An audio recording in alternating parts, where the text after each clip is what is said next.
welcome to the dark side et bienvenue dans Putacron, l'émission où j'ai raison et où vous avez tort. Aujourd'hui vous allez découvrir toute la vérité entourant le personnage de Snoke. Souvent décrit comme étant Kanajarus ou encore comme étant un inquisiteur Sith quelconque, Snoke, avec son espèce de tête de pruneau desséché, passionne. Et y a qu'à voir le nombre de théories sur Snoke, Snoke ceci, Snoke cela. Néanmoins, toutes ces théories sont fausses. En effet, grâce à une étude sociologique, ethnologique et généalogique, nous avons pu découvrir qui était Snoke et ses parents. Et ne posez pas de questions, c'est tout à fait plausible notre façon de procéder. Mais avant de commencer, je vous présente mon assistant pour cet épisode, Cartman. Ta gueule, sac à merde, sinon je te tue. Toute théorie repose sur une méthode scientifique et un protocole strict. Alors une question me taraude, que savons-nous sur Snoke? Snoke est le dirigeant autoproclamé du Premier Ordre, puissance militaire rongée par le côté obscur de la Force. Le Premier Ordre est calqué autant militairement que idéologiquement sur l'Empire Galactique de Palpatine. Les deux organisations sont en effet extrêmement xénophobes, un peu à la manière de Jean-Marie Le Pen ou encore Alain Soral. Snoke règne tout comme Palpatine d'une main de fer, utilisant lui aussi une propagande puissante. Snoke gouverne de manière très subtile, tout est calculé. On peut prendre comme exemple son hologramme qui le représente de manière très imposante. C'est une méthode pour imposer son pouvoir et sa légitimité dans tous les cadres dirigeants du Premier Ordre. Le train de vie de Snoke est d'ailleurs assez fastueux. Snoke détient une fortune colossale qu'il utilise comme un outil de propagande. Maître de Kylo Ren, Snoke semble être lui aussi un formidable utilisateur du côté obscur. Une utilisation peut être innée ou bien apprise auprès d'un autre utilisateur de celle-ci. Et donc là en l'occurrence, Snoke dont on ne sait pas grand chose, mais vous le saurez bien assez tôt, semble l'apprendre à Kylo Ren. Tous ces éléments nous sont utiles et nous permettent de dire qui est Snoke et qui sont ses parents.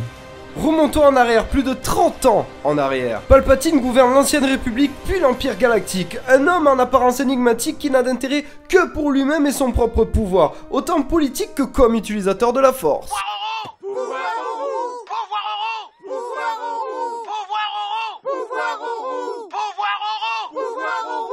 Comme tout empereur ou dictateur, la pérennisation du pouvoir est une préoccupation de tous les jours. Néanmoins, vous avez déjà vu Palpatine avec une femme? Jamais! Palpatine semble bel et bien préférer la compagnie masculine à la compagnie féminine. La compagnie d'hommes partageant sa vision de la galaxie.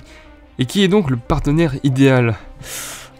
Tarkin bien sûr. Fidèle au régime, celui-ci dans l'épisode 4, Un Nouvel Espoir, dispose bel et bien de plus de pouvoir que Vador.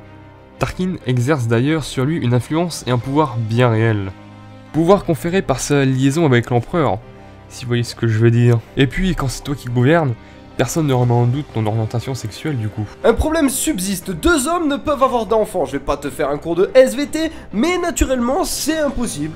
Eh oui, deux hommes ne peuvent pas faire d'enfants malheureusement. Et donc du coup, pour pallier à ce léger problème, Palpatine et Tarkin comme vous voulez, se sont donc tournés vers Asajj Ventress en tant que mère porteuse. Ceci explique donc pourquoi Snoke a choisi un descendant de la famille Skywalker, Ben Solo, comme apprenti. Ah ouais, pourquoi? Parce que... c'est comme ça. Snoke est donc le descendant du premier couple homosexuel / libertin de la saga Star Wars. Palpatine et Tarkin. Quel beau couple. Yeah, c'est la fin du tout premier épisode de Putacron, j'espère que vous l'avez aimé, si c'est le cas n'hésitez pas à lâcher un max de pouces bleus, j'espère également que vous avez conscience que Putacron ce n'est que de la connerie, on a tout inventé juste pour vous faire rire, et j'espère justement que vous avez rigolé. En commentaire dites-nous si vous êtes marré, ce que vous avez aimé, ce que vous avez moins aimé, et dites-moi également si vous avez des idées pour les prochains épisodes de Putacron. Voilà, il faut que ça soit juste loufoque, faut qu'il y ait un minimum de construction, mais voilà, vous pouvez proposer, il n'y a aucun problème, ça me ferait super plaisir de lire vos idées complètement farfelues. Voilà, sur ce, je tenais également à remercier les bonhommes au Cinoche, voilà, pour leur participation, c'est vraiment c'est deux personnes absolument extraordinaires. Je vous encourage à aller voir leur chaîne, à aller check leur chaîne, à vous abonner à leur chaîne. Vraiment, c'est des gars super, encore merci à eux. Et moi, je vous dis à très vite les amis, pour le prochain épisode de Putacron. Et que la force soit avec vous!